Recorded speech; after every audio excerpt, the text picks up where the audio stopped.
Some betrayals arrive quietly. Others come in the shape of a viral video viewed by millions before the one person who should have seen it first even knows it exists. Mark's night began like any other, a worn-out father finishing another long day. The lamp beside the couch glowed a soft amber. The house rested in silence, and his son slept down the hall with the innocence only children can afford. Mark exhaled, rubbed his eyes, and reached for his phone. Just 10 minutes of scrolling, he told himself. Just enough noise to drown out the loneliness he never admitted he felt. He opened TikTok. A rooftop party flashed onto his screen. City lights, pulsating music, strangers laughing, dancing, living. But the algorithm had teeth he didn't know existed, because in less than 3 seconds, everything he understood about his life fractured. A woman turned in the frame. The camera caught her smile, her shoulders, the curve of her jaw, and Mark's entire world went still. It was Emily, his wife, the woman he kissed every morning, the mother of his child, the person he trusted more than anyone. But she wasn't alone. A man stood behind her, tall, confident, leaning close. Too close. His hand slid across her lower back in a way no stranger should touch a married woman. Emily didn't pull away. She didn't even hesitate. She leaned into him. With a smile Mark hadn't seen in years, a smile that once belonged to him and only him. Mark replayed the clip. Once, twice, 10 times. He zoomed in, fingers shaking, heart pounding so loudly he could hear it. The comments were viciously oblivious. Couple goals. Wish my girl looked at me like that. They look perfect together. Perfect together. 2 words that sliced him open. Mark wanted to scream, but silence held him hostage. His chest tightened. His breathing turned shallow. His hands grew cold. It wasn't just the image that hurt, it was the realization that Emily had told him she was working late. She had kissed their son goodnight, grabbed her purse, and said she'd be back around 10. The video had been posted 40 minutes ago. His wife was still out there, laughing, drinking, touching another man. While Mark sat in the dark scrolling through evidence of a life he never knew she had. A life without him. He felt betrayed, humiliated, stupid. 1,000 emotions collided and tangled in a single thought. What else has she lied about? He locked his phone, tossed it aside, but the image burned in his mind. Her smile, her eyes, the man's hand. He stood up, sat down again, stood up once more. He paced. He stared at the wall. He wiped his face with both hands and sat heavily on the couch. He didn't cry. Not yet. Men like Mark always break twice. First in silence, then in truth. He unlocked his phone again, went back to the video, pressed pause on the exact frame where Emily's eyes sparkled under the rooftop lights, her smile bright, her body angled toward the man as if drawn by gravity. That smile wasn't accidental. That moment wasn't innocent. No matter what lie she tried to tell later, he felt it in his bones. Something was happening behind his back. And as he stared at that frozen frame, one chilling realization crept into him. This video wasn't the beginning. It was the moment everything slipped through the cracks. A soft shiver ran down his spine, instinct, warning, that deep, primal sense that something larger, darker, more complicated than infidelity was unfolding. He didn't know it yet, but the truth hiding behind that video would destroy everything he thought he knew about love, loyalty, and the people closest to him. And if you're here listening, stay with me. Because what's coming next is the kind of truth that makes you rethink your entire life. If you're new to this channel, consider following. Every story we tell goes deeper than the last, and trust me, each one is better than the one before. Now, breathe. Because the night that began with a simple scroll was about to spiral into something far more unsettling. The video kept playing in his mind long after he locked his phone. It didn't matter if the screen was black. His memory had already saved every frame. Mark picked it up again. He tapped the username of the account that had posted the rooftop clip. It belonged to a party promoter. Curated chaos, pretty people, fast cuts, neon lights. Nothing that screamed danger at first glance. But tonight, it did. He scrolled through the profile. More parties, more faces, more nights that weren't his. His thumb hovered above the comments under the video where Emily appeared. Best night ever. That couple dancing at 012. Anyone know the name of the rooftop? Tag the guy in the black shirt. He's fine as hell. The guy in the black shirt. In the clip, the man behind Emily wore a simple black button-up. Nothing special. But his presence screamed familiarity. With her, with the way he touched her, with the way her shoulders softened under his hands. Mark's jaw clenched. He checked the caption. There it was. A location tag. A rooftop bar only 15 minutes from their house. She had told him she was stuck in a late budget review with the team. He had believed her without thinking twice. He tried to call her. No answer. He called again. Straight to voicemail. His chest tightened. A voice inside him whispered all the possibilities he didn't want to hear. Maybe her battery died. Maybe it was loud and she didn't feel the vibration. Maybe she was actually working and this video was old. Reposted. He checked again. Posted. 42 minutes ago. Not old, not archived, not out of context. Real. Now. He stood up, walked toward the window, and pulled back the curtain slightly. The street outside was quiet, wet from a light rain. A car drove by slowly, its headlights cutting through the dark. Somewhere in the distance, a siren echoed faintly. He stared at his reflection in the glass. He looked older, tired, almost like a stranger to himself. When had that happened? He thought of Emily, of the early days when staying out late meant both of them side by side. When we was a promise they carried everywhere. When they made fun of couples who looked bored at restaurants. At some point, without warning, they had become that couple. She spent more time at work. He spent more time being exhausted. They spoke, but less. They laughed, but rarely. And now she was on a rooftop, glowing under someone else's gaze. Anger stabbed through him, sharp and hot. He walked back to the couch and sat down deliberately. His mind shifted from hurt to something colder, more focused. He replayed the video, this time searching for details, the man's face, the people around them, the room layout, anything. At the 11-second mark, the man turned slightly toward the camera. The frame was blurry, but Mark caught a glimpse of his profile.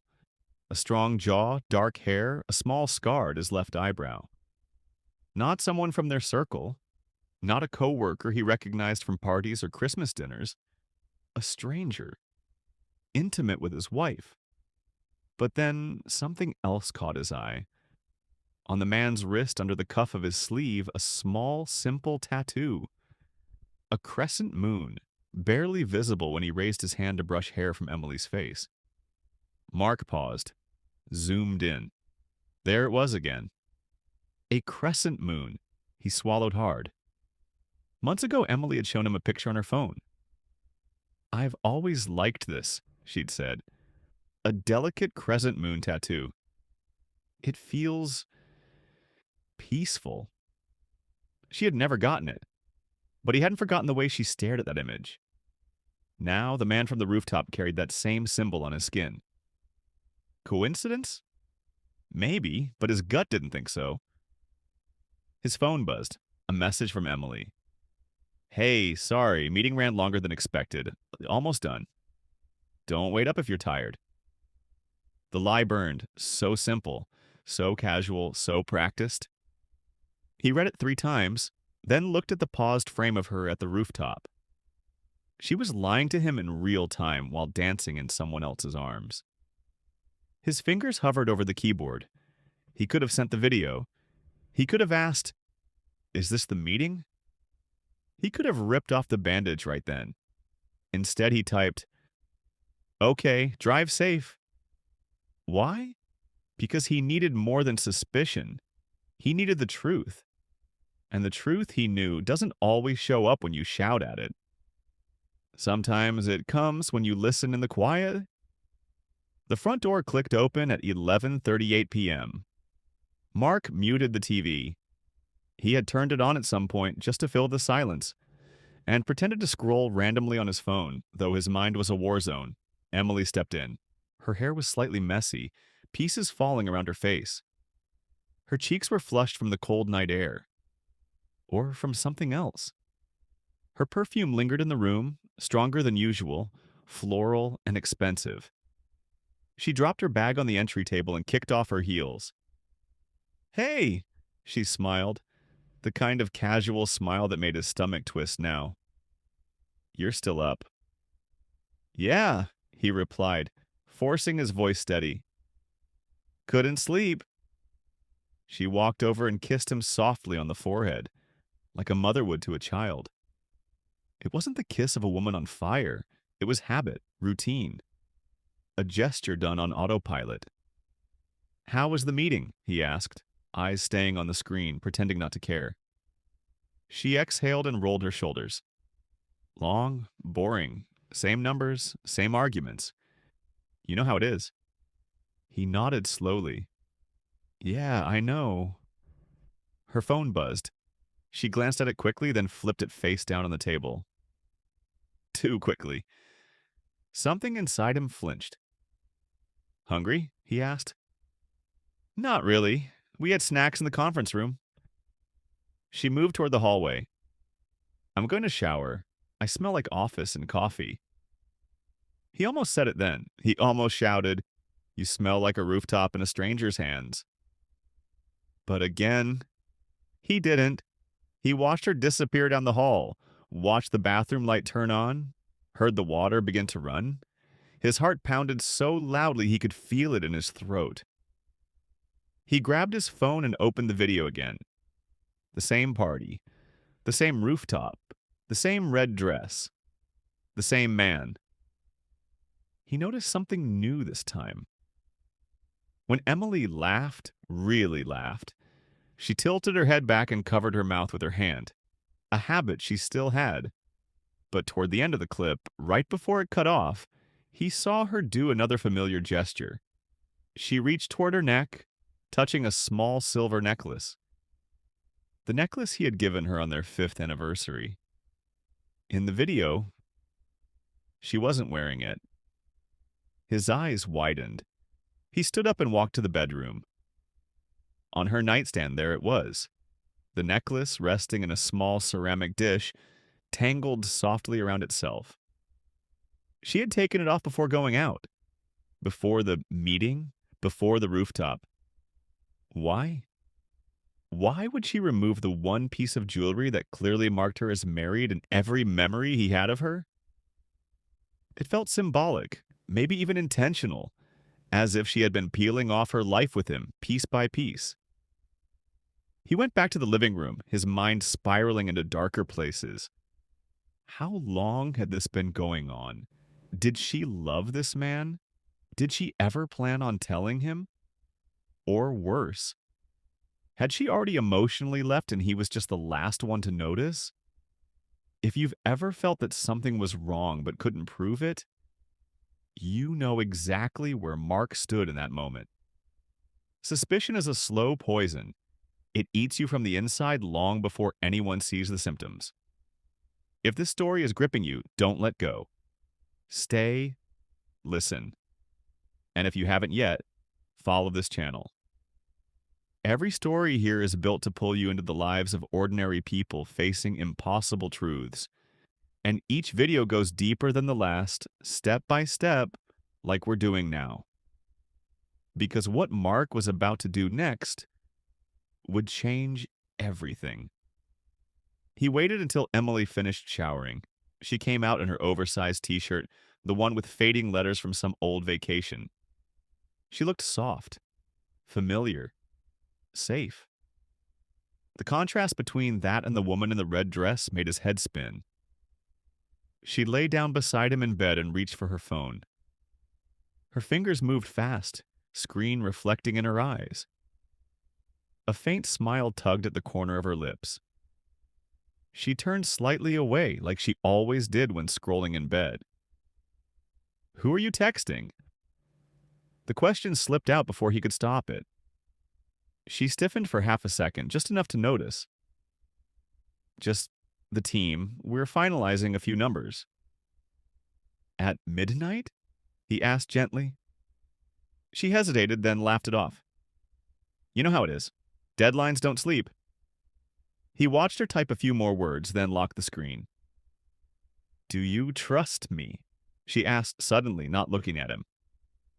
The air left his lungs. It was such a strange question. So direct, so loaded. He swallowed. "Why are you asking?" "No reason," she said quickly. Too quickly. "You just look distant lately. I wanted to check." He turned his head and studied her face, the tiny tremor at the corner of her mouth. The way her eyes didn't fully meet his. He was the one who had seen the video. He was the one who had proof of something. But in that moment, she was the one testing him. "Yeah," he lied softly, "I trust you." She nodded, but something in her expression dimmed, like she didn't fully believe him. Or like she didn't fully believe herself. Minutes later, she turned off the lamp. The room sank into darkness. Emily's breathing grew slow and steady. She fell asleep quickly, too quickly for someone supposedly coming from a stressful meeting. Mark lay wide awake beside her, staring at the ceiling he had stared at 1,000 times before. But tonight it felt like the roof of a house he no longer recognized. He knew one thing for certain. Tomorrow he would stop pretending. He would find the rooftop. He would find the man with the crescent moon tattoo. He would find the truth, whatever it cost. Because sometimes the most dangerous thing isn't what's in a viral video. It's what the video doesn't show. Morning arrived, but it didn't bring clarity. It brought weight. Mark woke up feeling like he hadn't slept at all. Emily lay beside him, curled on her side, her breathing soft and rhythmic. So peaceful it made the pit in his stomach twist even harder. How could she sleep so easily? While he was falling apart in silence. He slipped out of bed quietly, not wanting to wake her. He needed time alone. Time to think, time to plan, time to breathe without drowning in suspicion. The house felt colder that morning. Even the sunlight coming through the window looked different. Bright, but muted, like a photograph fading at the edges. Mark poured himself a cup of coffee. It tasted bitter. He didn't finish it. Instead, he picked up his phone and opened the rooftop video again. The same 11 seconds that had rewired his entire world. He watched it slowly this time, frame by frame. There, Emily's hand brushing the man's arm. There, the tilt of her head. There, the way he leaned in as if whispering something into her ear. And then the tattoo. That tiny crescent moon flashing in the corner of the screen like a taunt. Mark screenshot it, zoomed in, saved it. He locked his phone with a long exhale. He was done guessing. Today he needed answers. The rooftop bar was quieter during the day. The neon lights were off, the DJ booth empty, the bar polished, but still. Employees cleaned up after another long night, wiping tables, stacking chairs, sweeping confetti from the corner where the video had been filmed. Mark stood at the entrance, hands in his pockets, pretending he was just curious. But his heartbeat was loud enough to feel in his throat. A hostess approached him, young, friendly, unaware her normal day was someone else's unraveling. "Hi, are you here for the lunch service?" "No," Mark said, forcing a polite smile. "Actually, I saw a video of a party here last night. Thought I'd check it out. Looked lively." "Oh, it was," she said with a laugh. "Thursdays get wild." Do you remember the group near the bar? A woman in a red dress? The hostess paused, searching her memory. Um, yes, actually, I think I remember her. She was with a guy, right? A tall one? Mark's heart lurched. Exactly, she nodded. They seemed intimate. I didn't card them or take their order, but they looked like they were celebrating something. Celebrating. The word felt like a knife. He kept his voice steady. I don't suppose you know him. She shook her head. Sorry, we get hundreds of people, but if he's a regular, the bartender might know. The bartender? The same one from last night who had recognized Mark's worry before he even spoke. Mark walked toward the bar. The bartender was wiping down glasses. Tall, a few tattoos, calm eyes. The kind of person who had seen enough late-night drama to read heartbreak like a newspaper headline. He looked up the moment Mark approached. You came back, he said. Mark nodded. I need to ask you something. The bartender set the glass aside. Shoot. There was a woman here last night. Red dress, short hair, with a man wearing black. A slow, careful breath. Recognition again. Deeper this time. Yeah, the bartender said. I remember. Do you know him? The bartender hesitated. Not personally, but he's been here a few times. Alone? Mark asked. Sometimes, sometimes not. Was he with her before? The same woman? A pause. A long one. I've seen them together, the bartender finally said. More than once. More than once. The floor shifted under Mark's feet. He grabbed the edge of the bar, grounding himself. How long? He whispered. Couple months, maybe. Hard to say. She isn't a regular, but I've definitely seen them together before. Mark's pulse hammered. Were they intimate? The bartender looked at him with the expression of someone who despised being the messenger of bad news. I'd say yes. Mark swallowed hard. His eyes burned, but he blinked fast.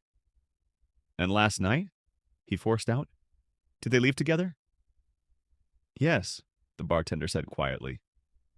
They did. Mark felt the world slow down. The sounds around him quieted into a distant hum. His fingers went numb. He thanked the bartender and stepped back. But before he could turn to leave, the bartender added something small, something almost insignificant. But it hit Mark like a punch straight to the ribs. They looked familiar with each other, comfortable, like it wasn't their first time leaving together. Mark nodded once, unable to speak. Then he walked toward the exit, but just as he reached the door, a discarded piece of paper caught his eye. A receipt someone had dropped. Normally, he would have ignored it, but something made him pause. The moment he picked it up, his stomach tightened. It was from last night. It had 2 drinks, a whiskey and a gin tonic, paid in cash. Signed, L. Moon Moon. His blood went cold. The crescent moon tattoo, the signature, the man, the rooftop. Everything connected. He folded the receipt slowly, carefully, like it was evidence in a crime scene. Because in a way, it was. Back in his car, Mark typed the name into Google. L. Moon. Hundreds of results. Musicians, writers, gamers, even a nightclub owner. Nothing that matched the man in the rooftop video. He narrowed it.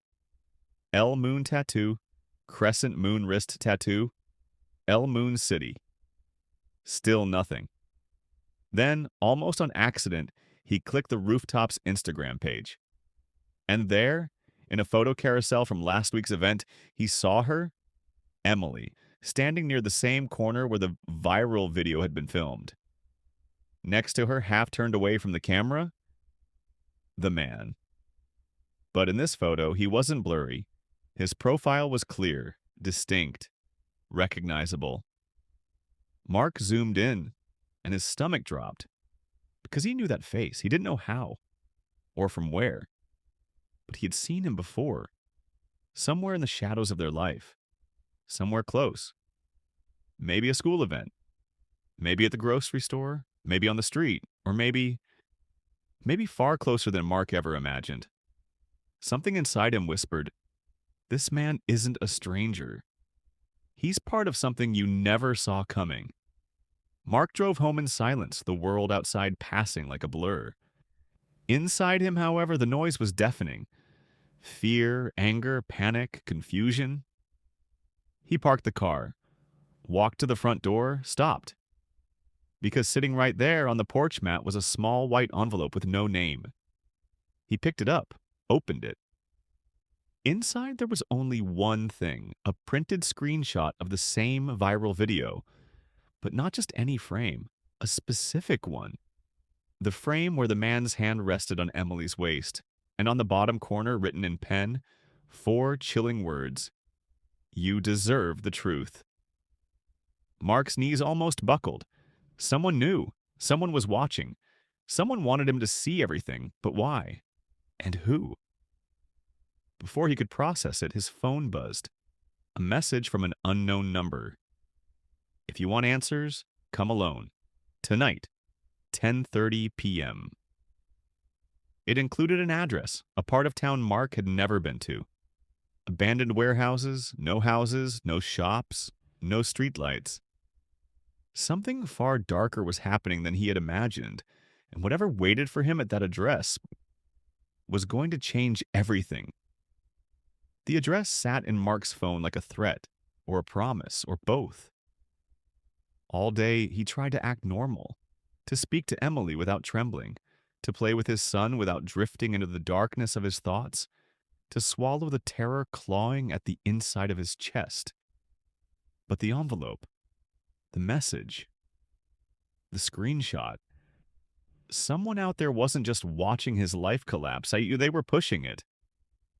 By the time the sun sank behind the city, Mark had already made up his mind. He was going. Not because he trusted the stranger, not because he wasn't afraid, but because the uncertainty was killing him faster than any danger could. Emily noticed he was quiet during dinner. "Rough day?" she asked, setting her fork down. Mark looked at her, really looked at her. The woman he married, the woman he thought he knew. She smiled softly, but there was something in her eyes. Something distant. Something hiding. "Yeah," he said simply. "Just tired." She nodded. "You should sleep early." Sleep. If only she knew the storm raging inside him. By 10:05 p.m., she had gone to bed. By 10:15 p.m., Mark was quietly putting on his jacket. By 10:20 p.m., he stepped outside into the cold night air, locking the door behind him, unsure if the version of his life he was leaving inside that house would ever be the same. He followed the GPS, away from streetlights, away from houses, away from safety. The city thinned until it became an industrial ghost town. Rows of silent warehouses, empty parking lots, broken fences that rattled in the wind. This was the kind of place where secrets came to breathe, where truths hid in the shadows, where people met to exchange the kind of information that could break a man. He parked the car and stepped out. The air was colder here, quieter. He could hear his own heartbeat. The address led him to an abandoned loading dock.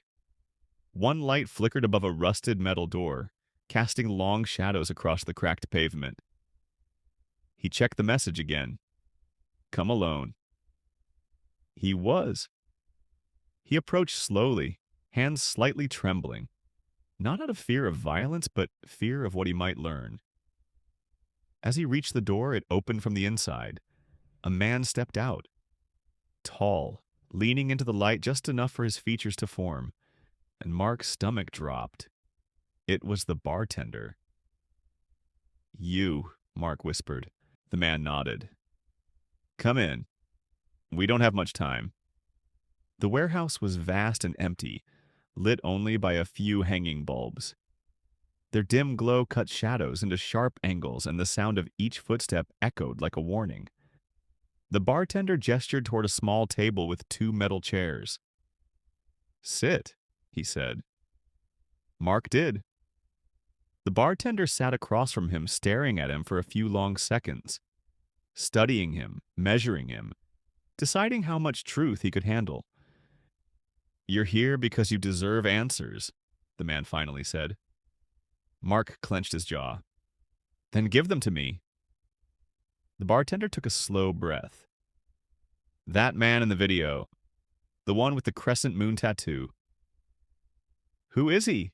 Mark interrupted. The bartender looked at him with unsettling calm. "He's not who you think he is." Mark's chest tightened. "Then who is he?"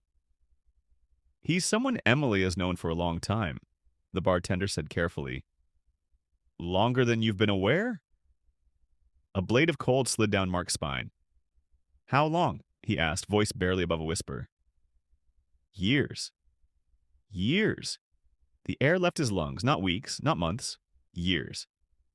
The bartender leaned forward. "But it's not what you think." Mark's fist tightened. "Really? Because from where I'm standing, it looks exactly like—" "He's her brother." Silence. A long, hollow silence that swallowed every echo. Mark felt confused. "What? Emily doesn't have a brother." The bartender nodded. "Not officially, not on paper, not in the life she tells people she has. But biologically, she does." Mark stared at him, stunned. The words didn't make sense. No, Emily grew up with her mom. Her dad left before she was born. She's told me that 100 times." "She told you what she believed," the bartender said. "But it wasn't the truth." Mark shook his head in disbelief. "That doesn't explain why they were dancing like—" "It does," the bartender cut in, gently. "If you understand the full story." "Then explain it," Mark snapped. The bartender looked around as if making sure no one else was there. "Emily's father didn't leave. He was forced out. Her mother kept the truth from her, even changed cities, because her father had another child with another woman. A son. The boy grew up nearby. Same city, same schools, same life, but hidden." Mark felt dizzy. "She never knew any of this," the bartender continued. "Not until recently." "Then why didn't she tell me?" Mark whispered. "Because she didn't know how. Because she's been meeting with him privately, piece by piece, trying to understand the family she never knew existed." Mark swallowed. "You're telling me she found out she had a brother and—" "What?" "Just decided to reconnect behind my back." The bartender nodded. "She didn't want to involve you until she understood everything." "She's been trying to confirm the story. DNA tests, old documents, meetings with him, meetings with people from their father's past." Mark leaned back in the chair, breath unsteady. The pieces were shifting. Not fitting yet, but shifting. "But the dancing," Mark insisted. "The way he touched her." The bartender sighed. "That's where it gets complicated. They were celebrating getting the final confirmation that they were siblings. But neither of them knows how to act like siblings. They didn't grow up together. They barely know each other. So the closeness you saw wasn't romantic. It was emotional. Overwhelming." Mark felt the warehouse spinning. "Then why did they leave together?" he asked quietly. "To talk. Privately. Away from the noise. She was crying when they left, if you noticed." He had noticed the redness around her eyes in the video, but he thought it was from laughter. "And the tattoo?" Mark whispered. "It's their father's symbol," the bartender said. "The crescent moon. He had it. The son got it. Emily almost did." Mark felt something break inside him, not the violent crack of betrayal, but the quiet collapse of misunderstanding. "But if all of this is true," Mark said slowly, "why didn't she tell me?" The bartender's eyes softened. "Because she was afraid you'd think she was cheating." Mark's breath hitched. Afraid he'd think she was cheating. while he was watching a video that looked exactly like cheating. And the envelope, he whispered. The screenshot. The message. The bartender's face darkened. That wasn't from me, and it wasn't from them. Mark's heart stopped. Then who was it from? He demanded. A chill crawled up the bartender's spine as he leaned in and whispered, someone who doesn't want Emily to reconnect with her brother. Mark went still, a cold, dangerous stillness. What do you mean? He asked. The bartender hesitated, then said the words that made the room feel smaller. Someone close to her. Someone who's been lying to her for years. Someone who knows the truth and doesn't want her to know. Mark felt ice rise in his veins. Who? He whispered. The bartender locked eyes with him. Her mother. Mark's body felt weightless and heavy at the same time. The warehouse blurred around him, reduced to shadows and echoes. Her mother. Her mother. The woman who baked cookies with their son, the woman who smiled in every family picture, the woman who always spoke softly and held Emily's hand through every hard season. Her mother was the one hiding everything. Mark leaned forward, voice cracking slightly. Why would she do that? Why would she hide her own son? Why lie to Emily her whole life? The bartender exhaled slowly. Because some lies aren't about the past, they're about control. Mark's eyes narrowed. Control? The bartender nodded. She didn't want Emily to know her father didn't abandon her. She didn't want her to know he fought for custody, that he begged to see her, that he tried to stay in her life. Mark's chest tightened. Emily always said he left. He didn't, the bartender replied. Her mother pushed him out. And when she discovered he had a second child, a son, she buried everything, changed cities, changed stories, built a narrative where she was the victim. That's sick, Mark whispered. It gets worse. Mark blinked. Worse than this? The bartender didn't answer with words. He took out his phone, tapped the screen, and slid it across the table. It was a voicemail from a number Mark didn't recognize. A woman's voice spoke, sharp, trembling, panicked, and it was unmistakably Emily's mother. You need to stay away from her, both of you. She's fragile. She believes I'm the only one who stayed. Don't ruin that for her. Don't tell her anything. If she finds out who you really are, she'll break. Stay away. This is your last warning. The message ended. Mark stared at the phone, frozen. She had threatened them. She had been tracking their meetings, calling, warning, trying to control everything. The bartender continued. She's terrified Emily will learn the truth. Terrified she'll discover that the man she grew up hating never deserved that hatred. And when Emily started reconnecting with her brother, her mother panicked. So she sent the video? Mark whispered. No, the bartender replied. She sent the envelope, the screenshot, the message telling you to come here. Mark felt the room tilt. She wanted you to find out? He asked. She wanted you to react, to confront Emily, to explode, to accuse her, to destroy what they have been rebuilding, to break their connection before it fully formed. But why involve me? Mark murmured, voice cracking. Because you're the one thing she can use to stop Emily from learning the truth. If you believe Emily is cheating, you'll pull away, doubt her, distrust her, and she'll retreat into her mother again. Mark's eyes burned. His hands trembled. His heart felt like it was splitting open.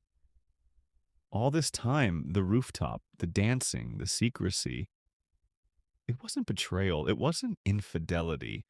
It wasn't another man stealing his wife. It was a daughter trying to find the brother she never knew existed, and a mother trying to destroy that bond before it could form. Mark felt crushed by the weight of it all. But why didn't Emily tell me anything? He whispered. The bartender sighed, because she wasn't sure you'd believe her, because the truth is messy and painful, because she was trying to protect you from her chaos, and because she was scared you'd think she was replacing you. Mark closed his eyes. Everything made sense in a way that hurt even more. She wasn't distant because she hated him. She was distant because she was drowning in a truth too heavy to carry alone. Mark left the warehouse in silence. He drove home slowly, numb, shattered, overwhelmed. When he entered the house, it was dark except for the soft glow of the nightlight in the hallway. Emily sat on the couch, knees pulled to her chest, staring at the front door like she had been waiting. Her eyes were swollen. From crying, her breathing shallow. "Where were you?" she whispered. Mark swallowed hard. "I think we need to talk." Her face crumbled. "I didn't want you to find out like this," she said, voice trembling. "I didn't want you to think I was—" He crossed the room quickly and knelt in front of her. She looked terrified. "Emily," he said softly, "I know." Her eyes widened. You know?" He nodded. "Everything." And for the first time in years, she broke, completely, violently, emotionally. She sobbed into her hands, her whole body shaking, her voice cracking into pieces. For her. For the girl who grew up believing lies. For the woman who carried wounds no one saw. For the wife who felt she had to face it alone. They talked until dawn. She told him everything. The DNA test, the meetings, the fear of disappointing him, the confusion of suddenly having a brother, the emotional breakdowns, the lies from her mother, the fear of losing everything. Mark listened. Really listened. When she finished, her voice nearly gone, he took her hands. "We're not letting this break us," he said softly. She nodded, tears trembling in the corners of her eyes. "You're staying?" "Of course I'm staying," he replied. "But things need to change. And you need to stop facing things alone." She collapsed into him again, not in pain this time, but in relief. And for the first time in a long time, they felt like a team again. Not perfect, not fixed, but real. 2 days later, Emily confronted her mother. It wasn't loud, it wasn't violent. It was quiet, calm, deadly honest. Her mother denied everything at first, then tried to flip the story. Then finally, when she saw Emily wasn't breaking, she cracked. She admitted it. All of it. The lies, the manipulation, the threats, the fear of losing her daughter, the desperate attempts to keep the truth buried. Emily didn't scream. She didn't cry. She simply said, "You don't get to control my life anymore." And she walked away. Mark was waiting for her outside. She stepped into his arms. Not as a woman broken by the past, but as someone ready to rebuild her future. With him, with her brother, with the truth. Finally, if this story touched you, if it made you feel something deep, remember this. Sometimes betrayal isn't what it seems. Sometimes love is tested not by lies, but by the truths we don't know how to face. If you're new here, follow the channel. Each story we release is as deep as this one, some even deeper. And the next video, trust me, it's even better than this. Stay with us. The best stories are yet to come.